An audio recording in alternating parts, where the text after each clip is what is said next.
In our last study, we talked about two of the Swiss reformers, Ulrich Zwingli and John Calvin. And I made the point that Calvin's work, in many respects, outlasted that of Zwingli, largely because of his great work, The Institutes of the Christian Religion.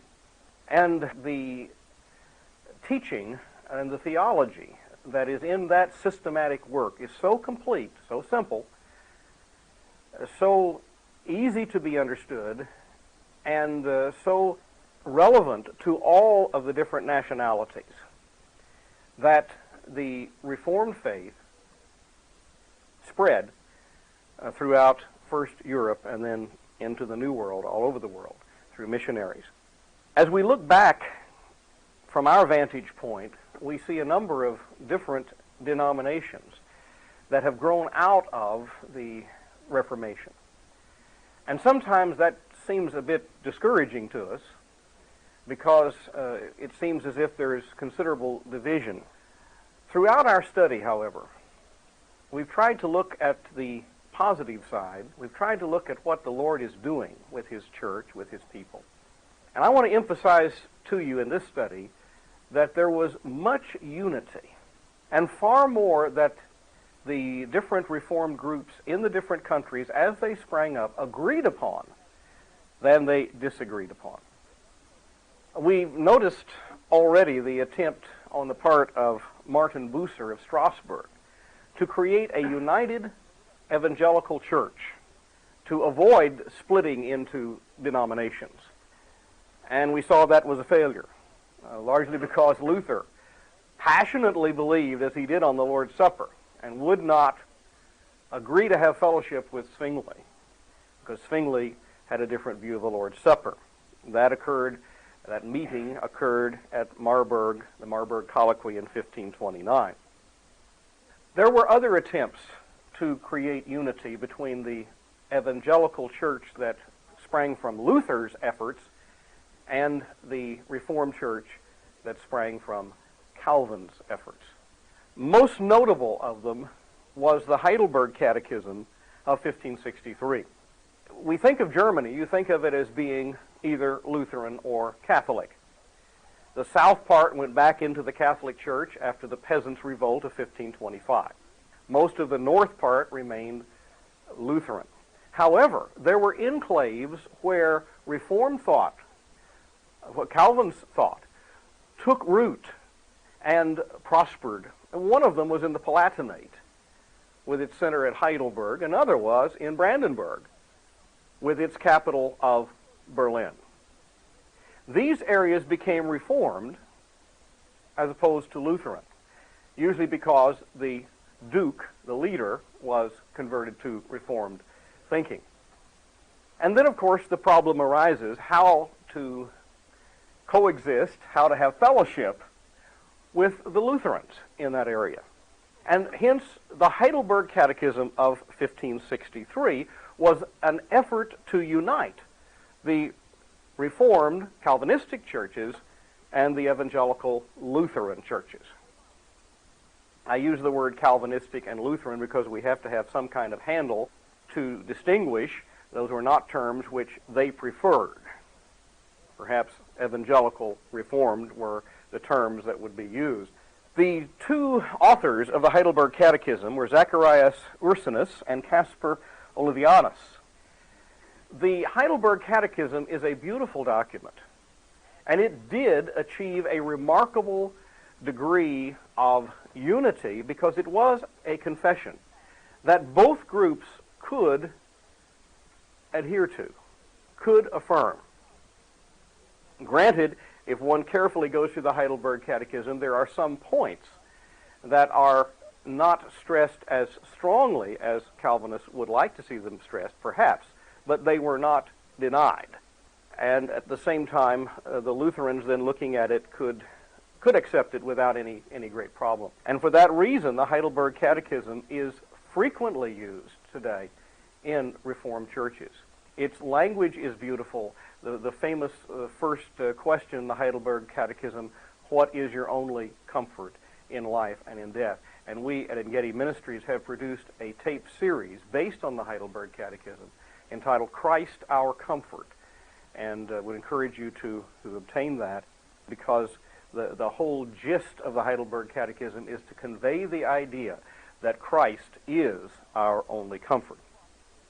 Another attempt at unity was the Augsburg Confession, which is the Lutheran Confession of Faith. That dates from 1530 and was authored by Philip Melanchthon, who was a professor with Luther at Wittenberg University.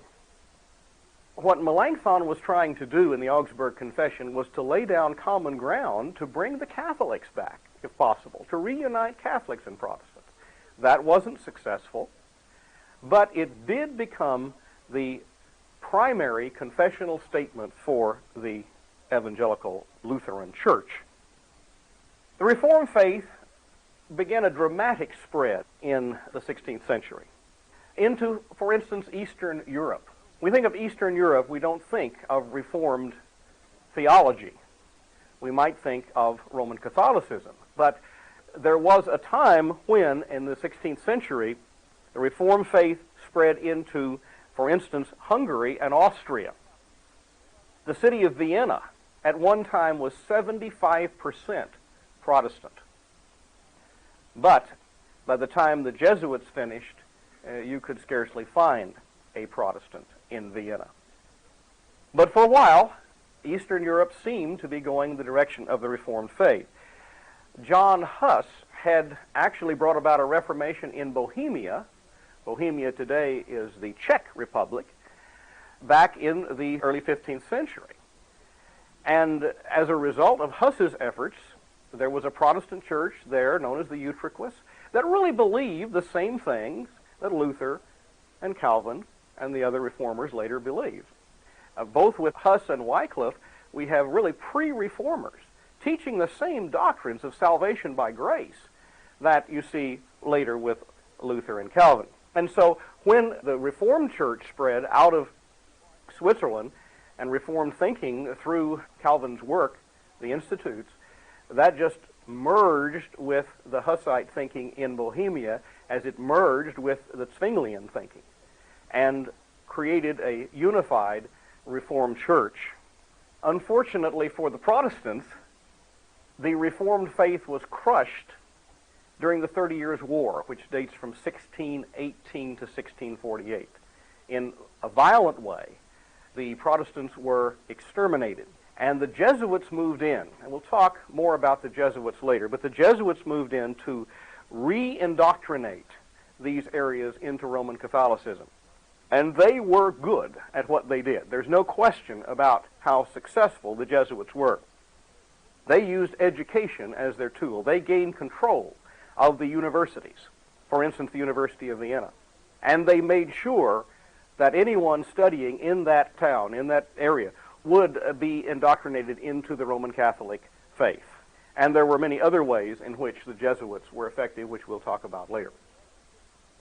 France was another area where Reformed thinking, Reformed theology spread. Of course, Calvin, remember, was French. He came from a town near Paris.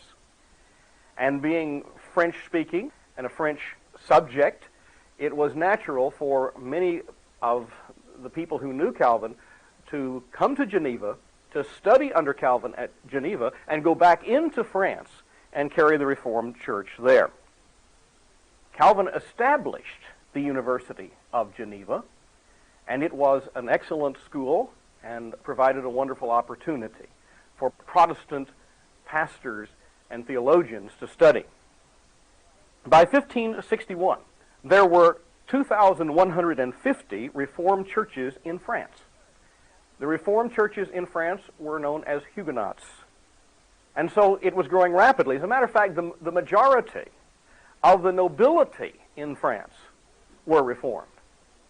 And it would appear that France was on its way to becoming a Reformed country. Again, you think of France today, we think of a Roman Catholic country. The reason for that is that the radical Catholics, those who were committed to the Catholic faith and the Catholic cause, were alarmed by the rapid growth of Reformed theology especially among the nobility. The leader of the radical Catholics was a nobleman by the name of the Duke of Guise. The leader of the Reformed movement was a man named Coligny. And Coligny had become a friend of the young king, Charles IX. Now, the Duke of Guise was alarmed by this. And so he first sought to convince the Queen, Catherine de' Medici, that Coligny intended to harm her son. Now, I should tell you just a little about Catherine de' Medici, because the 16th century in France is known as the age of Catherine de' Medici. She came from that illustrious family in Florence that was involved in the Renaissance. Remember Lorenzo de' Medici, Lorenzo il Magnifico, and the great days of the Florentine Renaissance. Now, the de' Medici family had gone on to capture thrones all over Europe and had twice taken the papacy. Leo X, who was pope at the time of Luther, was a de' Medici. Catherine de' Medici had married the son of Francis I, King of France. And Francis had persecuted the Protestants. If you remember, Calvin wrote his Institutes and dedicated it to Francis, trying to convince Francis that the Reformed faith he was persecuting was really the true faith. Francis had a son, Henry II. Henry II married Catherine de' Medici, and they had 3 sons. When Henry died, it seemed that succession was secure, but those 3 sons did not live very long. They reigned only briefly before each of them, in turn, died. And at the time we're talking about, the second of the 3 sons was ruling, Charles IX. He was a young man. So the Duke convinced Catherine that Coligny intended to harm her son. And once she was convinced of that, she set about convincing her son of that. And she was able to do it. The king turned against his friend Coligny, who of course meant him no harm, and consented to one of the most incredible plots in all of history. Now, if you have been with us for some time, you know, and if you've been listening to these tapes, that the 16th century is an incredible century to begin with. But this was the most bizarre incident, perhaps, that will take place in an incredible century. Because Catherine and the king consented to the plot of the Duke of Guise, Catherine being much more involved in it than young Charles, that on the day that Catherine's daughter and Charles's sister, Margaret of Valois, was to be married, the beginning of the festivities for their marriage in 1572, to Henry, King of Navarre, himself a Protestant, himself Reformed, that on that day there would be a massacre of all of the Protestants in France. It would be open season on the Huguenots. And on the day picked, the beginning of the wedding festivities, St. Bartholomew's Day, in the city of Paris, 2,000 Huguenots were slaughtered, including Coligny, and as many as 20,000 throughout France. And if you read the documents from the period, it is terrible to realize what was going on. You talk about Hitler's persecution of the Jews in World War II. I think it would look almost mild to compare to the terror that went on in France when the Protestants were persecuted in this way. It would seem that that was the end of Protestantism. However, it survived. Charles died, was succeeded by his brother, Henry III, who died after a short reign also, leaving the only person to succeed, the son-in-law, who, by the way, was not killed, and the marriage went ahead between Henry, King of Navarre, and Margaret. And now this son-in-law was the heir to the throne. Because you see, in France, a woman cannot rule. There's a law that prohibits that. So he was next in line. But the problem was he was reformed. But this man, Henry IV, he will be King Henry IV, will be one of the wisest men, perhaps ever, to occupy political office. And he, though he did not abandon in his heart his reformed thinking, knew that it would not work, it would just cause bloodshed if he continued to worship with the Protestants. And so his famous expression was, surely Paris is worth a Mass. And he went to the Mass and at least outwardly converted to Catholicism in order to save Paris from further bloodshed. His heart remained true to his beliefs. But you see, by doing this, the persecution could now end. The Catholic League dissolved. There was no longer a need, the Catholics felt, to pursue this persecution. And in 1598, Henry IV issued the Edict of Nantes that granted religious freedom to the Protestants in France. And so he was a very enlightened ruler. Unfortunately, that didn't stick, because in the reign of his son, after he was assassinated by a radical Catholic in 1610, his son Louis XIII reigned. His right-hand man, prime minister, if you please, was Cardinal Richelieu, and he began to renew persecution against the Protestants, taking away their political privileges. And finally, his successor, Louis XIV, the Sun King, who built Versailles, will revoke the Edict of Nantes in 1685. And the Protestants had to flee. And the Huguenots, when they left France in 1685, and there was persecution under Louis, it was really a bad thing for France, because you see, Protestants believe, if you believe as Reformed people do, that God ordains the events of this life, and that God called you not only to salvation, but he called you to the particular work you're doing, then you understand that you do what you do to the glory of God. So that meant that these Protestants were hard-working people, no matter whether they were ditch diggers, or whether they were factory workers, or whether they were servants. They would work to the utmost of their ability, because they were doing it to the glory of God. Because the Catholics didn't have that work ethic, it's called the Protestant work ethic, because they didn't have that concept of calling. They didn't work that diligently. And so as long as the Protestants were free in France, the economy of France was going nowhere but up. France prospered under the Protestants. But then when they were driven out, at that very point, the economy starts going down.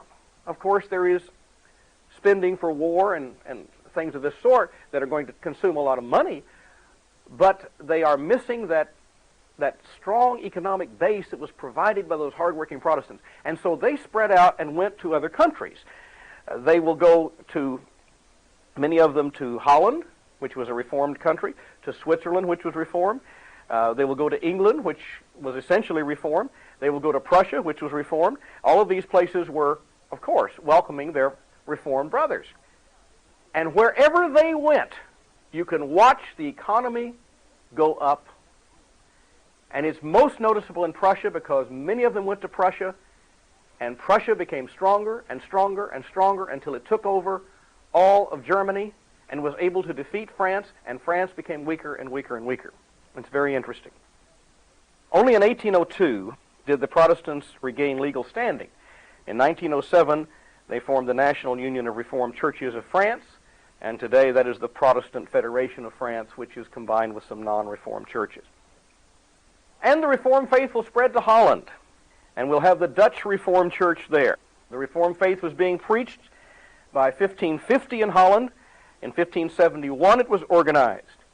William of Orange, who was a friend of the very Catholic Emperor Charles V, himself a Catholic, was converted to Reformed theology, became a Protestant, and acted from deep conviction when he took it upon himself to authorize the Reformed faith for Holland. But Holland was still under the control of Spain and King Philip II, who was a radical Catholic.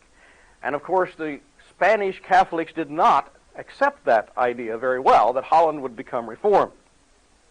Holland accepted a Presbyterian form of church government, accepted the Heidelberg Catechism and the Belgic Confession, which is another Reformed confession. Philip II then began to persecute the Dutch Reformed people.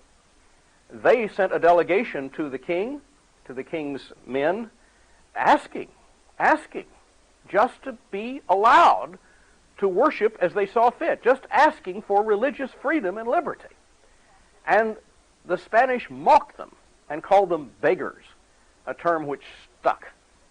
And when they refused to give up their beliefs, Philip then authorized two dukes, the Duke of Alba and the Duke of Parma, to come in and put down the Protestants with a bloodbath. And so you see the same thing happening that happened in France. However, in this instance, there was help, and it came from Queen Elizabeth of England. She did not want to see Holland destroyed, because that would give the Spanish power, and the Spanish were her rivals.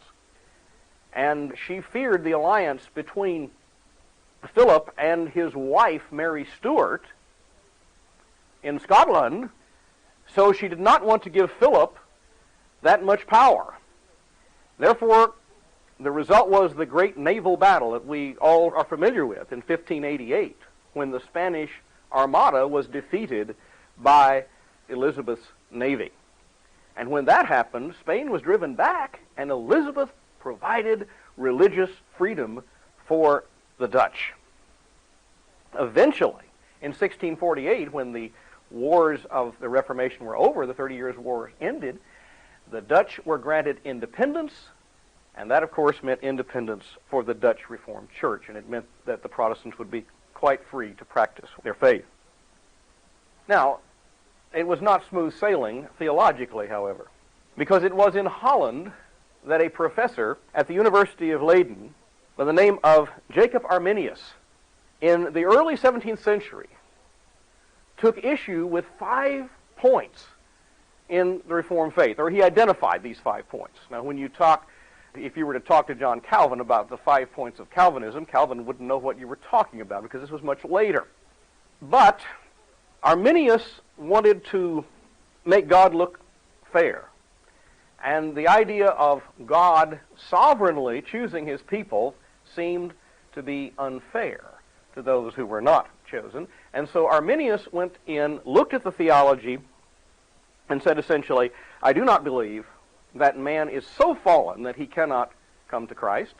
I do not believe that election, predestination, is done entirely by God's sovereign will.